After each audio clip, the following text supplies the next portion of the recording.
So hello guys, welcome back to my new video. So guys, आज हम देखने वाले हैं प्रॉब्लम सिमेट्रिक ट्री।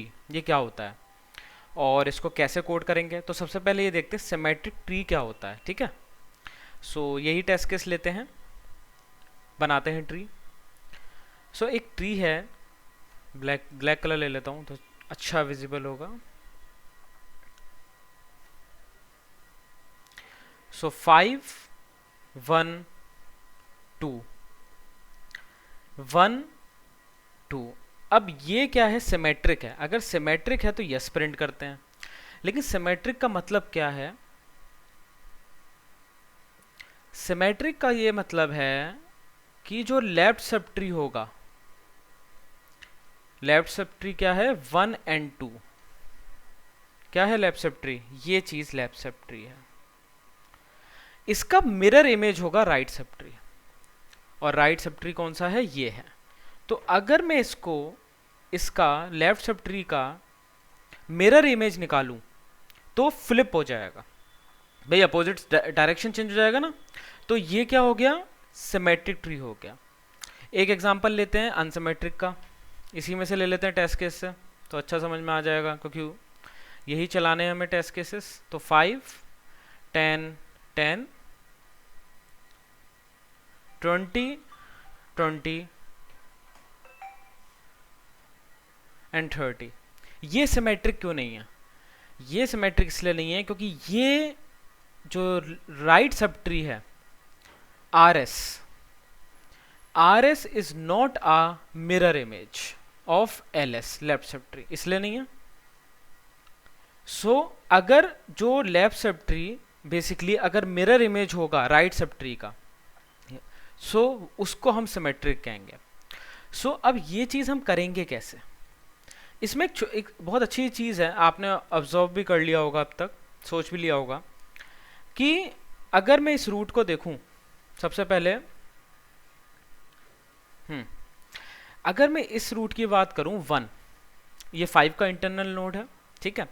लेकिन 2 इसके लिए क्या है, 2 इसके लिए चाइल्ड है, पेरेंट है, ठीक है। और 1 का चाइल्ड क्या है, 2 है। सो अगर मैं इसको लिखूंगा तो मैं क्या लिखूंगा, ये रूट का लेफ्ट पार्ट है भाई, यही तो लिखूंगा इस रूट के अकॉर्डिंग। और यहां क्या लिखूंगा, ये रूट का राइट पार्ट है। तो एक चीज समझ में आ गई, जब अपोजिट करेंगे तो रूट जो होगा उसका लेफ्ट पार्ट अगर इक्वल्स टू है रूट के राइट से, सपोज इस जो पूरा ग्रीन ये जो मैंने बनाया है ग्रीन बॉक्स, इसको हम एक अलग ट्री मान लेते हैं √1, ठीक है। और इसको एक अलग ट्री मान लेते हैं √2। तो √1 का लेफ्ट अगर √2 के राइट से इक्वल है और √1 का राइट, भाई राइट भी तो होगा यहाँ पे, उसकी मिरर यहाँ भी इस समय नल है सपोज, ठीक है। उसकी मिरर इमेज कहाँ बनेगी, इधर ही तो बनेगी। अरे जस्ट उल्टा करके देखो, अगर ये चीज समझ में नहीं आ रही ना तो पेन पेपर पे उल्टा करके देखो, आ जाएगा। सो यहाँ क्या लिखेंगे, √1 का लेफ्ट, √2 का लेफ्ट, ठीक है।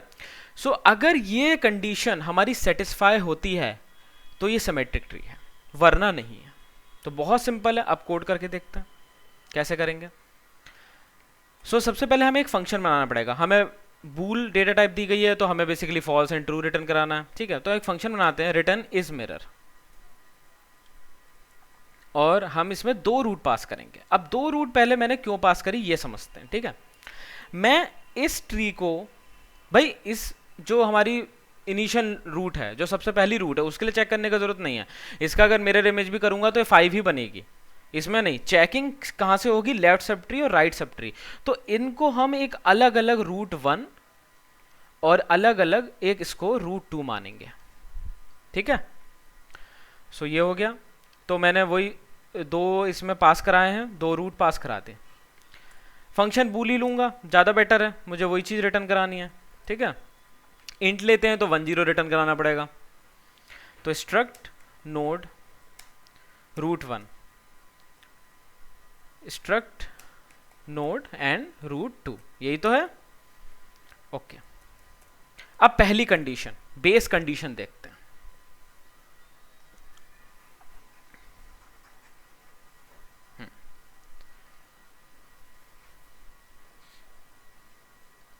सो पहला क्या देखना है हमें, हमें पहले देखना है बेस कंडीशन। बेस कंडीशन क्या हो सकती है भाई, ज़्यादातर हम अभी ट्री के क्वेश्चन करते हैं तो हम लिखते हैं रूट नल के बराबर हो। इस केस में भी यही लिखेंगे, क्या लिखेंगे, इफ रूट बराबर है, मतलब root 1 equals to null and root 2 वो भी नल के बराबर है, तो यहां मुझे रिटर्न कराना होगा। अब क्या रिटर्न कराऊंगा, ध्यान से दो, यहां बहुत ध्यान देना है आपको।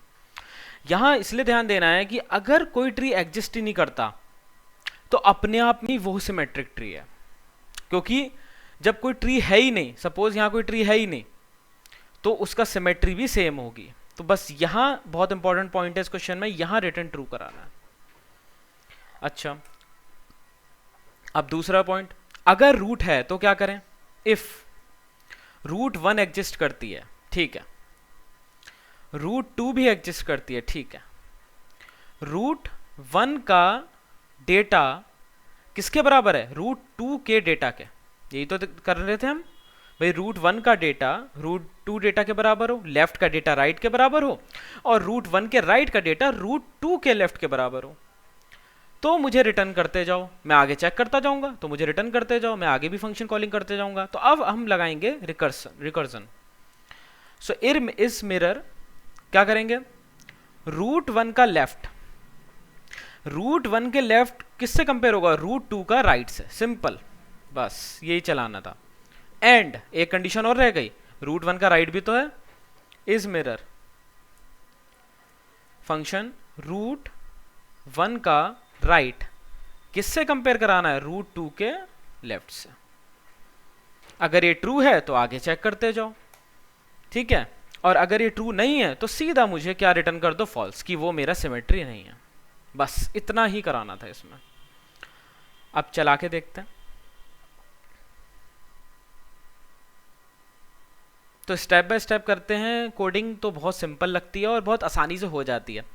तो अभी हमारे इस आउटपुट के लिए ट्रू आ रहा है, हम एक बार चेक कर लेते हैं, 5-1, ओके ट्रू ही आ रहा है। सबमिट करके देखते हैं क्वेश्चन।